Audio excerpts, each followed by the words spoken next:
Hello, my name is Stephen Lightfoot and I'm the Chair of NHS Sussex. And what I'd like to do now is just give you a very brief update on our board meeting on the 25th of September 2024. Now, as we normally do, we started with the Chief Executive's report, and Adam Doyle gave a really excellent overview of all the achievements that we've made over the last 3 months, and there really were many to choose from. But the board was particularly interested in how the progress of the new organisational structure was moving along, and also how we'll then start to apply the new ways of working to deliver our strategy, Improving Lives Together. Adam then described the analysis that we've started on all of our major services so that we can do some more planning to make sure we've got services in the right place at the right time where people need them. And also a really interesting project that's been going on in Sussex over the last 2 years is the targeted lung checks.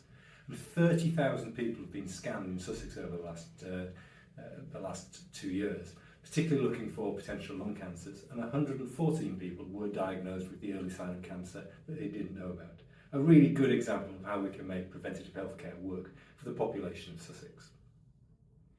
After that, we then talked about and published our operating plan for 2024-25. It's a bit unusual to be doing that halfway through the year, but we couldn't do that in June when we would have wanted to because we were in the pre-election period and we weren't allowed to publish any future-looking plans. So that was a piece of open transparency that was important to actually complete. We then spent a big chunk of time talking about our in-year performance. And we recognise that some people are not receiving the services that they need when they need them. And there was a series of committee reports and our new integrated performance report that really pulls all the data together for our entire system into one document. Now, our Quality, Patient and Experience Committee, for example, described the assurance that they got on the quality and safety of our services, and the board was really interested in the harm that is potentially being caused by our waiting lists and any delays to discharges. Our Finance and Outcomes Committee were able to give assurance on our financial position. It is difficult, but at least our financial position is stable and our performance is appropriate. But I think the committee also did highlight the fact that they were challenging whether we could go faster in terms of reducing our waiting lists. Our Workforce and Remuneration Committee were really interested and gave assurance around how people are coping with the organisational change that we're going through, and that's really important. And the board was really interested in how we can then progress our plans for developing our clinical leadership in the future. Our Executive Committee, of course, have done a whole series of activities over the last 3 months with a number of different meetings. But there's 2 particular points that the board was interested in: the recommissioning of our musculoskeletal services, but also how we're going to cope with the delegation of specialised commissioning from NHS England, and further discussion is required with the other integrated care boards in the South East region before we can actually finalise that plan. We had some important detailed reports on our dental recovery plan, and really pleased to see that we started to make some progress in increasing the access to NHS dental services. Our winter planning is very much on track.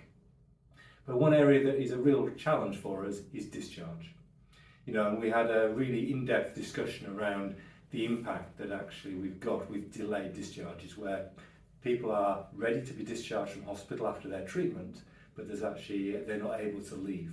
And in fact, at the beginning of September, there were 760 patients in our acute, our community and our mental health beds that were ready to go home, but were still in our hospital beds. And that's almost a quarter of all the beds that we have in Sussex in our hospitals. So again, we realised that the current approach that we're adopting on discharge is not working.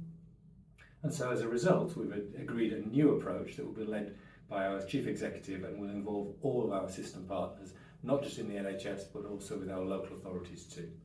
And again, the board asked for an update on that in 2 months' time to make sure we're starting to achieve some tangible progress.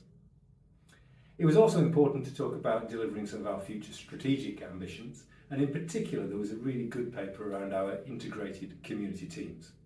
We're looking to develop 16 integrated community teams across 16 borough and district council footprints across Sussex, and what we talked about yesterday at the board meeting was the core offer, those services that will be consistent across all 16 teams. And I think actually what we want to do is to be able to provide proactive care to those people who have got the most and greatest need.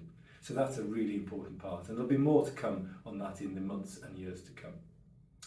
Before closing our meeting, we talked about risk management, because that's also important, that we're managing risk, we're managing public money, and we need to ensure that we're delivering our statutory responsibilities. And the board approved the latest board assurance framework. We also took the opportunity to approve some minor updates to the NHS Sussex Constitution. So in concluding, it was really important for me to say thank you on behalf of the board to all of the 43,000 staff that work in the NHS in Sussex. They do incredible work every day in difficult circumstances, and we're really, really grateful for the support that our staff continue to give the 1.7 million people who live in Sussex. So thank you for your interest in watching this short video. Our next board meeting will be on the 27th of November, so we'll see you next time. Thank you and bye-bye.